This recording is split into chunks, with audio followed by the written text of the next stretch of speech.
El Partido Morado ha emitido un comunicado donde dice, no, sigue Julio Guzmán porque no le podemos aceptar la renuncia a Sagasti, pero si eso fuera exacto, Sagasti sería presidente y candidato a vicepresidente, lo cual colisiona directamente con su apartamiento, que es una locura también decirlo, del proceso electoral, porque él tiene que ser neutral, pese a que es del partido de gobierno repleto de morados por todos lados. Entonces es bien, él su corbata morada 1, corbata morada 2, entonces, ahora en manos de quién está. Esto que usted seguramente no ha entendido y parece un trabalenguas, le voy a pedir que con paciencia y salivita me lo desenrede José Tello, especialista en temas electorales. Doctor Tello, buenos días. Buenos días, Félix. ¿Cómo estás? Un gusto. A ver, con paciencia y buen humor, como si estuviésemos en primero de primaria. ¿Qué va a pasar con la precandidatura presidencial de Julio Guzmán y su plancha en el Partido Morado? Bueno, se mantiene tal cual, porque evidentemente lo que se advierte es que hay un tema de preclusión de plazos. O sea, hay que entender algo. Las renuncias, retiros de candidatos y además también lo que tiene que ver con la exclusión, por ejemplo, tienen plazos. Si uno advierte la ley, o sea, la última norma que salió, que es la 31038, que es la norma especial con medidas en elecciones en tiempos de pandemia, el plazo para hacer esto, por ejemplo, en las renuncias, es hasta 30 días antes de la elección. Pero acá hay que esclarecer una cosita. El señor Sagasti tiene la condición de precandidato, porque todavía no ha ganado una elección interna. Claro. Pero sin embargo, el Jurado Nacional de Elecciones estableció un plazo para las elecciones internas. Y por ejemplo, lo que tenía que ver con presentación de listas de candidatos se venció el 31 de octubre. Según también ha ocurrido con otros partidos políticos, entre el 9 y 10 de noviembre la OMPE envió una serie de resoluciones en las cuales daba por admitida la lista de candidatos de los diferentes partidos políticos para las elecciones internas. Entonces, los sucesos que ya conocemos se producen, o sea, me refiero el ascenso del señor Sagasti como presidente encargado de la República, se produce pues el 16 de noviembre. Entonces, acá hay un tema de preclusión de plazos, de cierre de etapas, que bueno, sí llevan pues a que el señor Sagasti tenga que estar en la fórmula de candidatos de Julio Guzmán y Flor Pablo para estas elecciones que vienen el 29 de noviembre, y luego, bueno, ya tener que hacer efectiva su renuncia cuando se inscriba ante el Jurado Electoral Especial de Lima Centro 1, que es donde se inscriben todas las fórmulas presidenciales. A ver, hasta ahí voy, ahí lo interrumpo al doctor Tello. Entonces, ahorita no es candidato, es precandidato. Vamos a decir que sería un problema interno. Pero vamos a ponernos en el caso de que gane Julio Guzmán. ¿No le van a tachar la candidatura por ser el presidente de la República candidato a una vicepresidencia? No hay impedimento porque el señor Sagasti es, recordemos, presidente de Congreso y congresista. Y los congresistas pueden postular la presidencia de la República, contra ellos no opera el impedimento de reelección inmediata. Entonces vamos a tener un problema político, pero no legal, es lo que yo le puedo entender, doctor Tello. Es decir, ese es el punto. Vamos a tener un señor presidente que dice que es neutral, cosa que usted y yo sabemos que es imposible, porque el Partido Morado es el que está gobernando. Así no nos guste, así nos parezca absurdo que una minoría gobierne, el encargado del Poder Ejecutivo es el señor Sagasti, que no ha ni siquiera renunciado a su militancia en el partido. O sea, él va a ser militante, claro, presidente, candidato a la vicepresidencia, todo a la vez. Pero, Philip, una cuestión un poco como para que también creo por el tema de las elecciones internas que viene, tiene que definirse primero si es que van a ser candidatos, porque están compitiendo con la lista de la señora Lizárraga. O sea, y creo que hay otras listas más, creo que son 3 listas que están compitiendo ahí. Entonces, ahí hay que esperar primero que salga de candidato. Si sale de candidato en la fórmula de Guzmán, evidentemente ya viene pues este tema de que su renuncia va a tener que darse cuando sea un candidato aceptado por la autoridad electoral. Porque recordemos algo, tú puedes ser ya el candidato oficial, pero al momento en que tú te presentas al Jurado Electoral Especial, hay una etapa de calificación y hay una admisión de tu candidatura, y de ahí se inicia la etapa de tachas. Entonces, desde que admite el jurado mediante una resolución tu candidatura, Desde ahí hasta 30 días antes de la elección, tú puedes renunciar porque así lo prevé la ley. Normalmente este plazo es hasta antes de 60 días de la elección, pero hubo una modificación de la Ley Orgánica de Elecciones y justamente redujo el plazo a 30 días de manera excepcional para estas elecciones del 2021.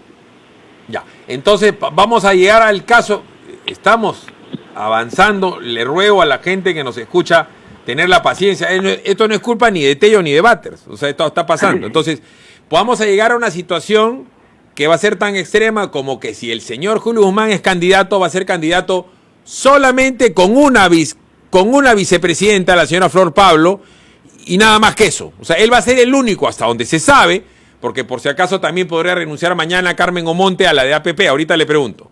Pero ¿se puede ser perfectamente, puede asumir un presidente con un solo vicepresidente?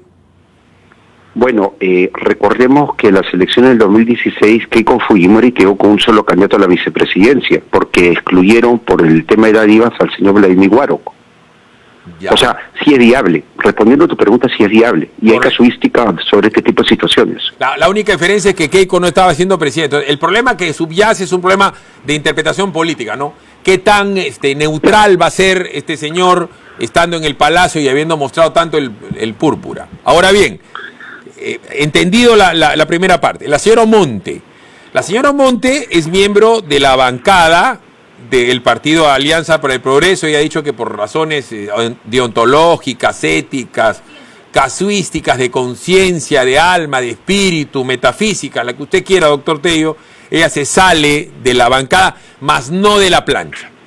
Dicho, acabamos de escuchar lo que usted dice, entonces ella también podría renunciar a la plancha y podría ir el señor Acuña solamente con el señor Iberico, que Iberico es el segundo. O sea, puede pasar lo mismo. O sea, la señora Monte, si tanto le molesta su conciencia, podría renunciar mañana también.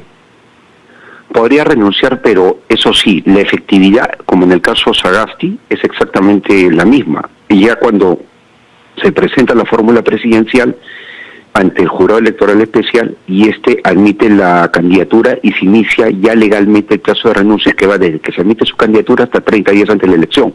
Ella podría hacerlo en ese momento, pero quizás tendría el mismo inconveniente que el señor Sagasti por la preclusión que ahora se da en el plazo de la elección interna. Hay que señalar algo, Philips, es la primera vez que se da una situación de este tipo, o sea, que una elección interna es conducida por el jurado, la OMP y el RENIEC. Eso no se había visto antes.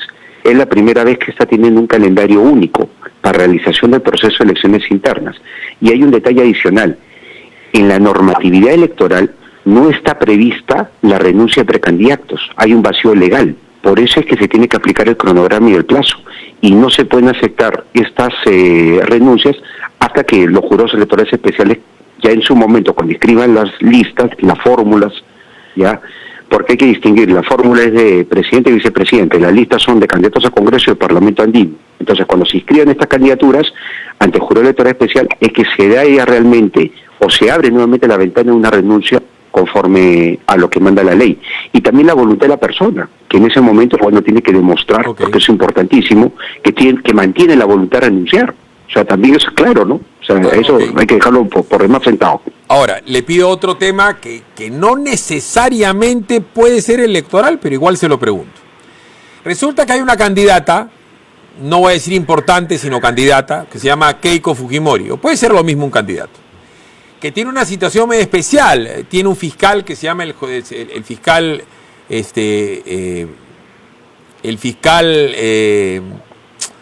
no es Velabarba, es el fiscal José Domingo Pérez, que está solicitándole a un juez penal que suspenda la posibilidad partidaria de Fuerza Popular a ejercer sus derechos políticos en las próximas elecciones. Habida cuenta que la quiere meter presa a Keiko, pero paralelamente está pidiendo que ese partido sea anulado o suspendida su posibilidad de ejercer representación política en la medida que José Domingo Pérez cree, está casi seguro, que son una gavilla de delincuentes.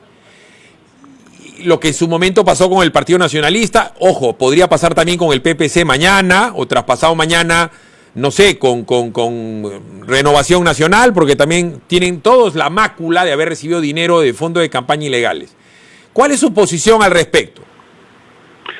Mi posición es que es un despropósito lo que se está planteando en esta tesis fiscal, porque lo voy a decir con todo el respeto hacia el señor José Domingo Pérez, pero me parece que está olvidándose de un principio que es fundamental y que es el de la especialidad de la norma respecto a la generalidad de la norma. Y voy a ser bien claro, Philip, en la norma penal, en el Código Penal, se establece como una medida el hecho de liquidar aquellas asociaciones, ¿no? Asociaciones privadas que tienen que ver con temas de delitos, o sea, se utilizan como plataformas para delitos, ¿correcto?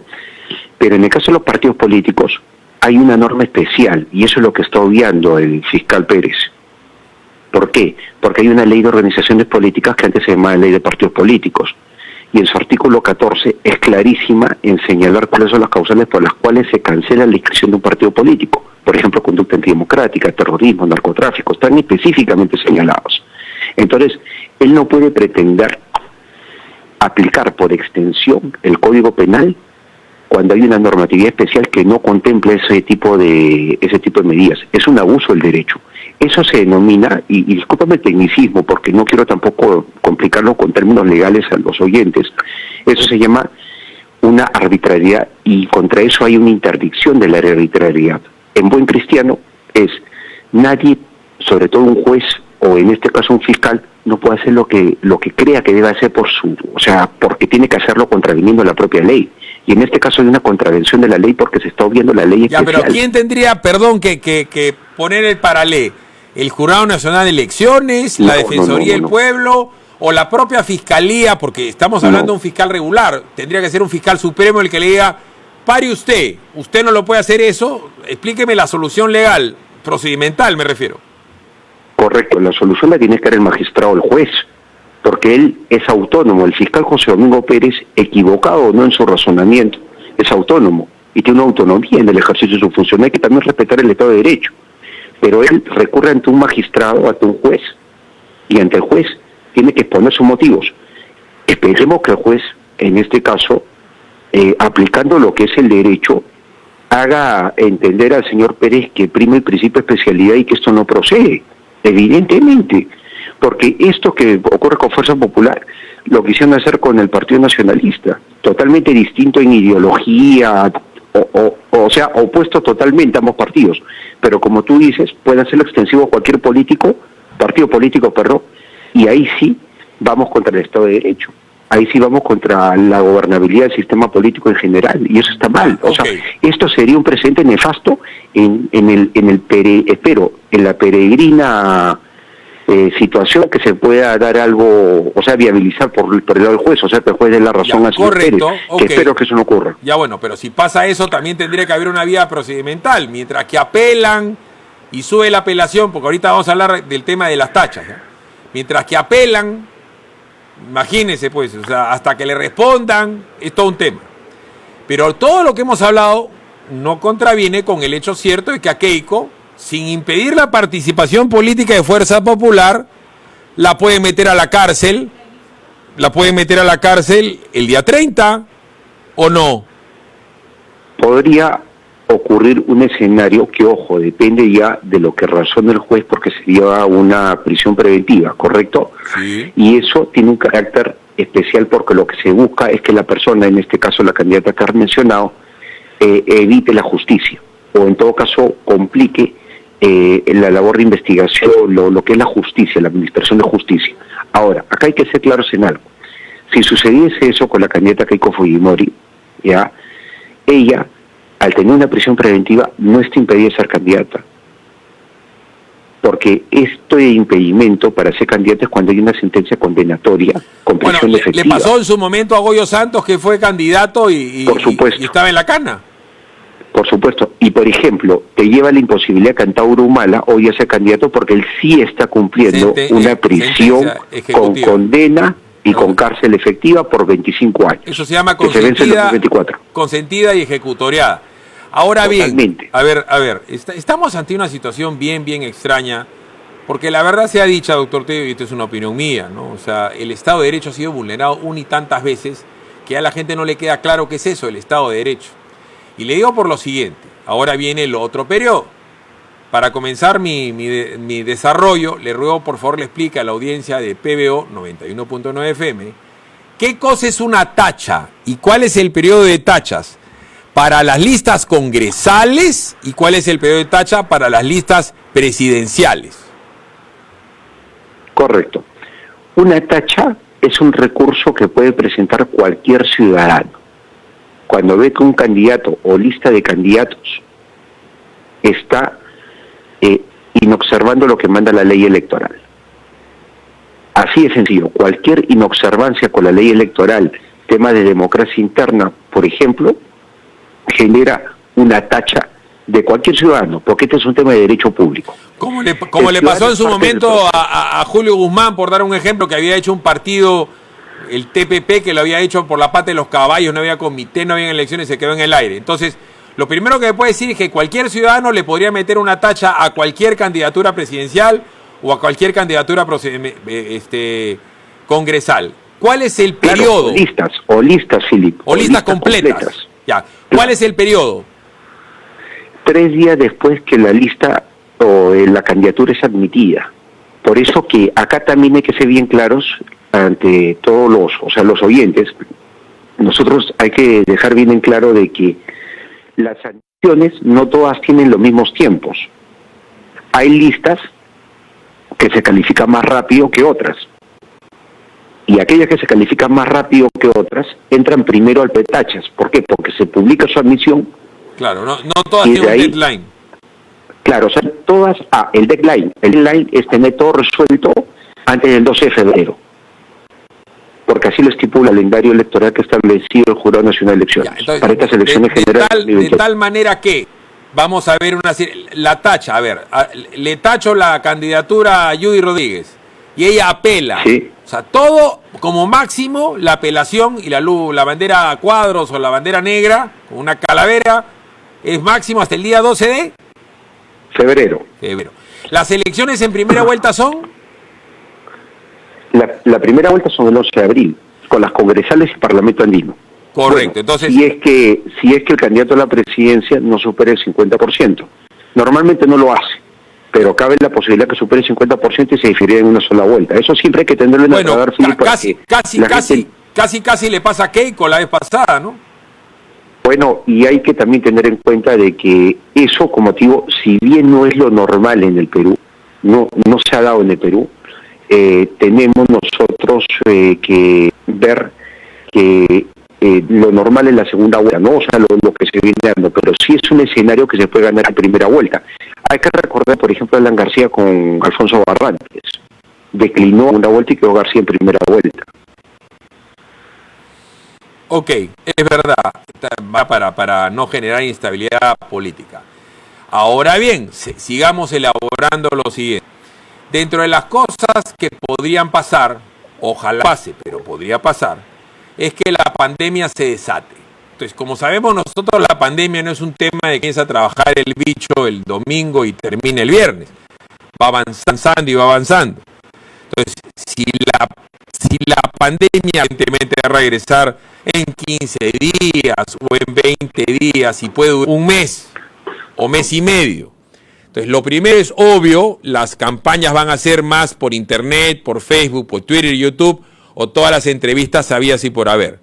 Pero hay un tema impajaritable, el ausentismo electoral.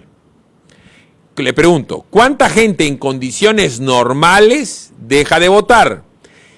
¿Y qué tan lejos estaríamos de una probable anulación de las elecciones por el ausentismo que podría generar la pandemia? Porque no va a haber voto electrónico, o sea, la gente va a tener que ir a votar, a hacer su cola como siempre. ¿Ese escenario lo tiene en la mente el doctor Tello?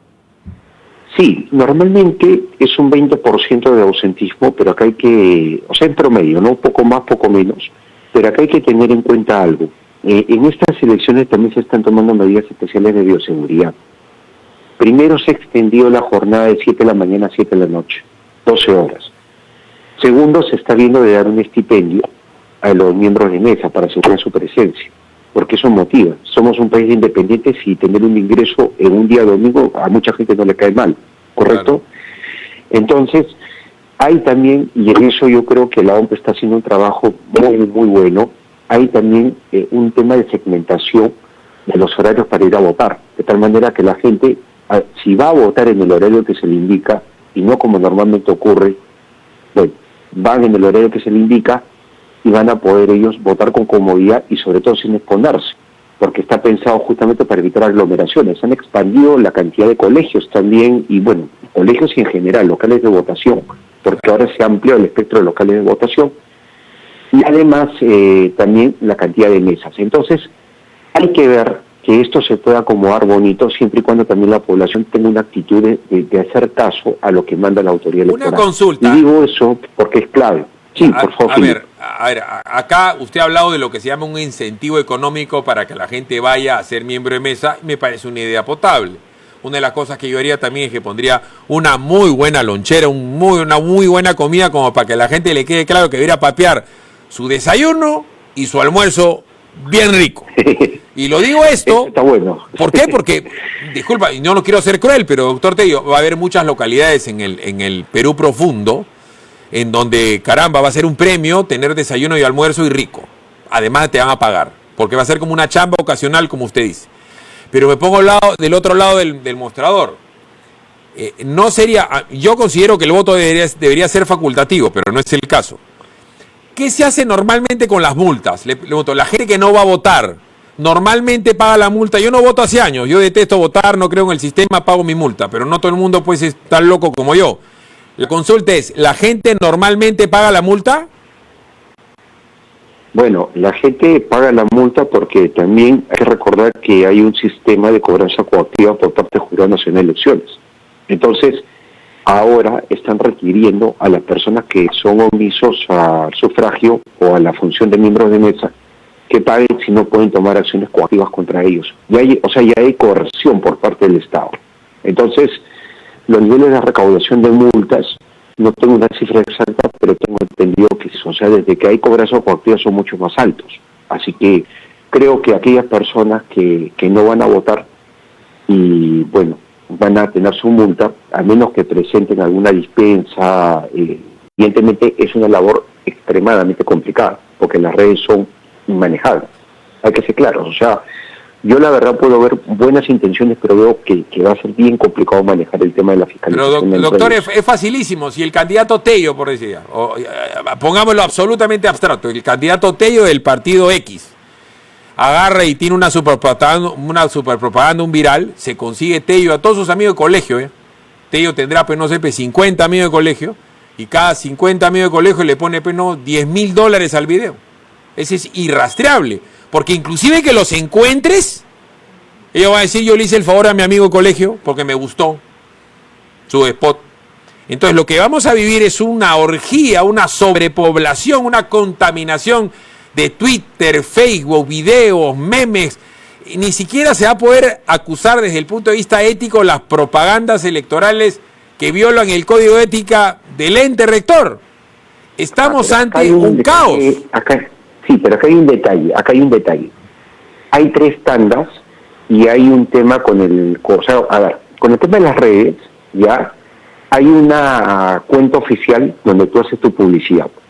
Y ahí es donde viene la fiscalización muchas veces de cómo vas desarrollándola, pero también viene el control por parte de la OMPE, ¿correcto?, de lo que tú vas ingresando para el pago de esta publicidad. ¿Sabes en dónde resulta inmanejable? En el hecho de que se viraliza, ¿me entiendes?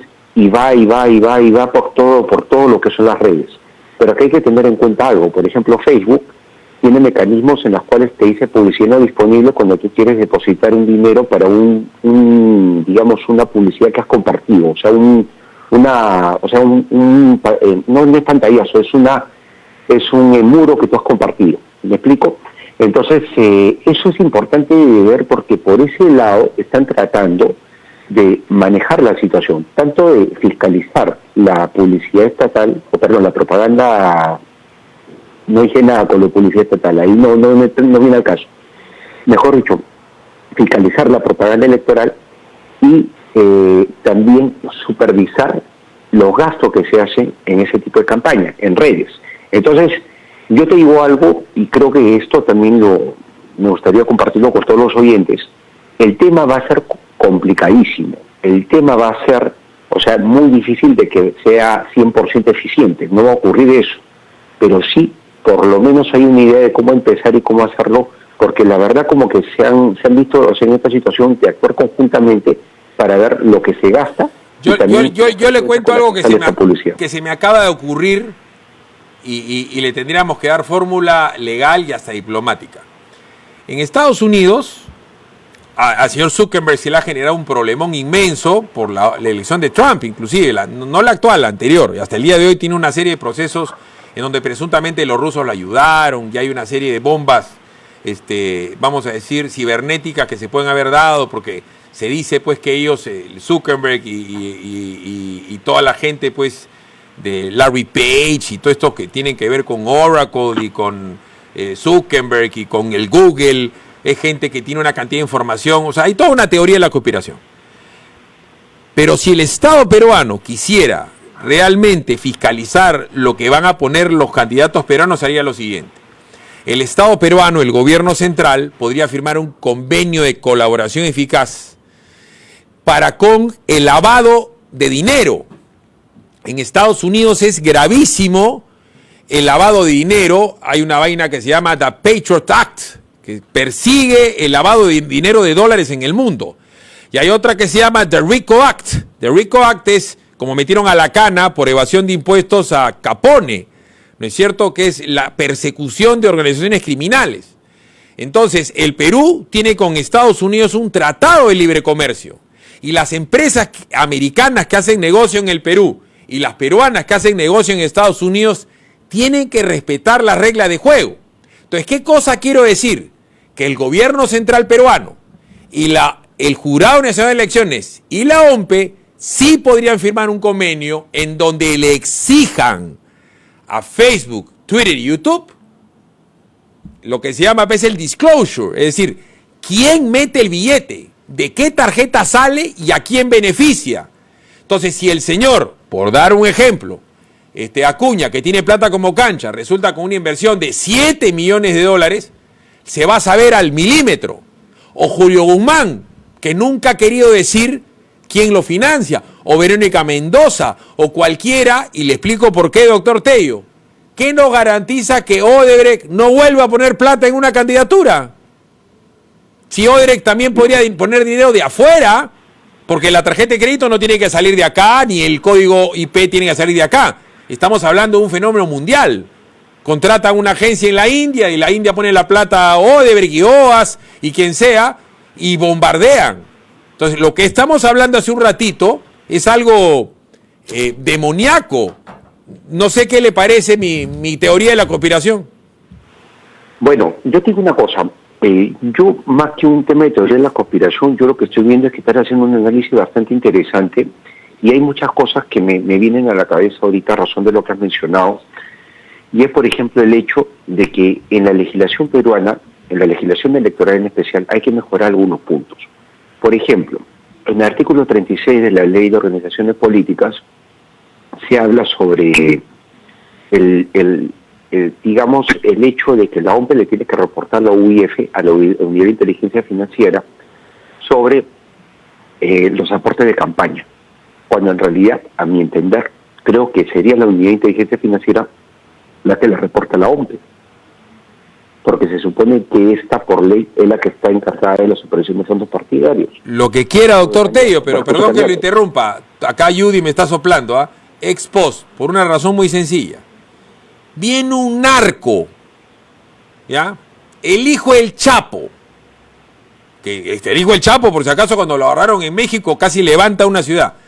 El hijo del Chapo tiene un montón de testaferros en Chiapas y se le ocurre auspiciar al candidato tal. Y eso lo comienzan a hacer en plena campaña y repito, no es que desde Lima tú tagueas o hashtagueas o diriges la publicidad. Lo hace desde Katmandú, porque el Facebook, el Twitter, el YouTube y hasta el TikTok, ¿no es cierto?, son empresas internacionales. Lo único que se me ocurre es o lo reglamentas, es decir, tienes cómo fiscalizar las inversiones urbi et orbi de cualquier lugar del mundo, o lo prohíbes. Es decir, queda terminantemente prohibido hacer publicidad en Facebook.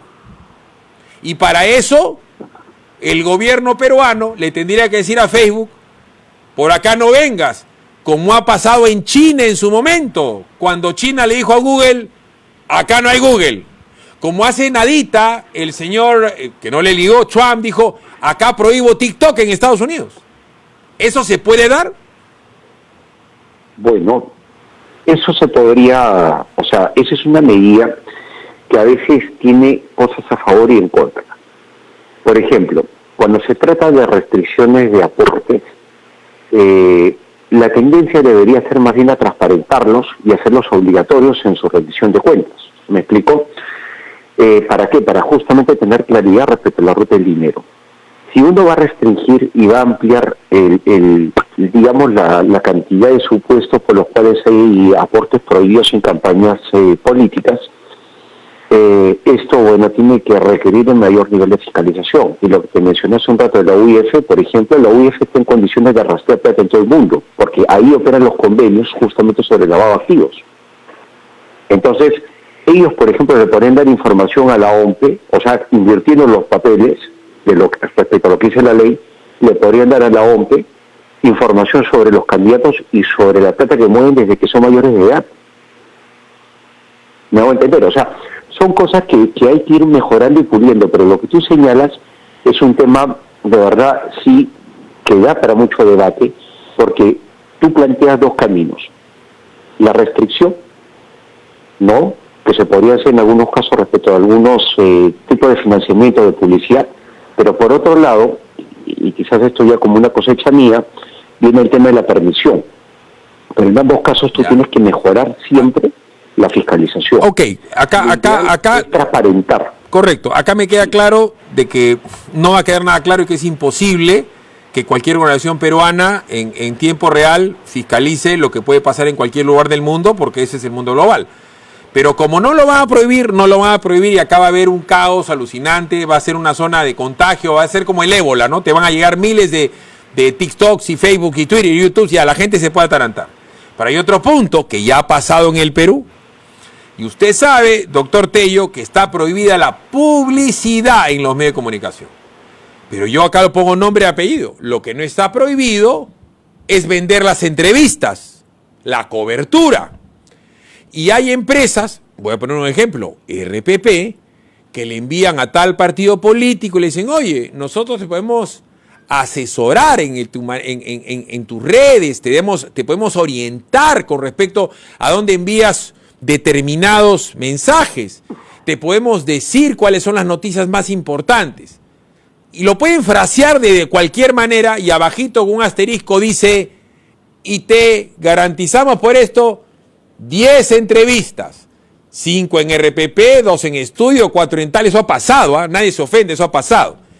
Eso está en contra de la norma electoral, no es publicidad, es cobertura. Eso lo hacen, por decirte, con los ministerios. A mí me ha pasado que en el Ministerio de Educación el señor Saavedra tenía derecho a 10 entrevistas mensuales en RPP. Y si mienten, que vayan a la fiscalía y van a ver eso, porque esto existe. Entonces, eso se puede hacer, se puede, entre comillas, vender la cobertura como un asesoramiento. Lo que pasa es que ahí uno tiene que distinguir un poco las cosas. Lo que se refiere a la propaganda electoral está restringida a que sea solamente a través de la franja electoral. Todo lo que es restricción tiene que ser específico, Filipe. Y tú has entrado en un punto donde la verdad, o sea, no hay una restricción formal por parte de la ley. En consecuencia, lo que no está restringido puede tranquilamente darse. Hay que tomar en cuenta además de que los supuestos restrictivos no son aplicables ni por analogía ni por extensión. Entonces, por ese lado, se pueden dar figuras que permitiría legalmente el poder, sí, pues, o sea, dar este tipo de servicios, pero en realidad no está restringido pasarlo, o sea, porque entonces, está limitado en la franja. La franja sí está limitada, o sea, correcto. La franja sí, con nombre y apellido, como se diría. Ok, pero para hablar en claro, cuando uno sabe algo del derecho administrativo y el derecho que rige la Ley General de Sociedades, te dice que las personas jurídicas privadas pueden hacer todo lo que la ley no prohíbe, mientras que las personas jurídicas de derecho público tienen que hacer solamente lo que la ley faculta. Entonces, los grandes grupos económicos del Perú lo que van a poder hacer es, en buen romance, vender, entre comillas, su línea editorial y van a poder entrevistar a quien mejor les parezca por un billete, porque el día de hoy, yo voy a ser el malediciente, no usted, ¿no? Uno ve Canal N, uno ve RPP y está morada, ¿no? Hasta el O de Frecuencia Latina ayer era morada, ¿no? Luciano Olivares creo que no tiene nada que ver con el señor Olivares, ¿no es cierto? Pero lo que podrían hacer es, toma 1 millón, toma 2 millones y me entrevistas a todos los míos. Y ya está. Y está con factura y con todo. Eso se puede hacer porque no lo prohíbe la ley. No estás vendiendo publicidad, estás dando horas de cobertura, como ya está pasando ahorita, ¿o no? A ver, eso que tocas en este momento sí ya me permite hablar que algo que hace un ratito corregí, y es el tema de publicidad estatal. Y acá hay que ser bien claros en eso. La publicidad estatal tiene restricciones. No debe haber publicidad estatal, salvo cuestiones puntuales como necesidad, o sea, situación de emergencia y utilidad pública. Son supuestos que están contemplados en un reglamento que justamente entra en vigencia en el mes de septiembre. Sería bueno que la ciudadanía sepa que es el reglamento 306-2020, Jurado Nacional de Elecciones. Ahí se regula claramente los supuestos por los cuales el Estado hoy en día le paga un medio de comunicación para publicidad. Otro tipo de servicios que pudiesen dar estos medios de comunicación es un terreno, distinto, pero lo que se refiere a publicidad estatal, hoy en día tiene restricciones. Y tal es así que cuando es a través de medio de comunicación masivo tiene que ser permitida por la autoridad electoral antes que ésta se produzca, o sea, antes que ésta se dé. O en su defecto, tiene que, si es que, digamos, son carteles y cosas de ese tipo, tiene que ser informado a la autoridad electoral. O sea, hay ese tipo de restricciones de momento y duran en lo que es el proceso electoral. Entonces, sí hay que tener en consideración que esta situación que se produce es una situación interesante porque, por ejemplo, lo que tiene que ver con publicidad estatal es algo que siempre se contempla, y en este periodo donde vienen muchas veces este tipo de pero doctor, pero todo esto es privado. Viene la ONG Grufides, viene la ONG Grade, viene RPP, Transparencia tiene pauta. Transparencia, no crean que lo invitan a mi tío Alan Wagner porque es buena gente. O sea, Transparencia se pone. O sea, el gran drama de la barbaridad que han hecho cuando han dicho no van a tener publicidad los privados es que han dejado abierto un abanico perverso.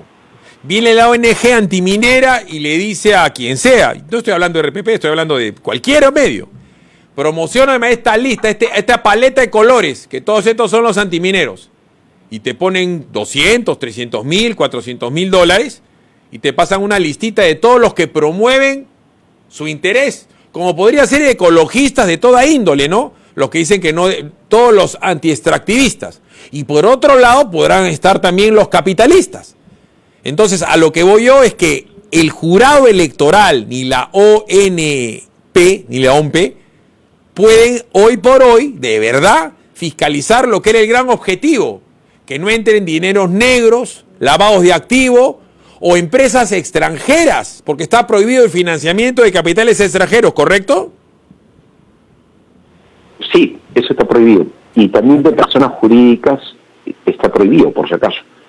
Y lo único que se permite es cooperación internacional en temas de, por ejemplo, de apoyo, capacitación, democracia, ¿no? Lo que hacen algunas fundaciones internacionales, políticas, eso está permitido, pero en realidad con todo lo que es la persona jurídica hay un tratamiento restrictivo hoy en día.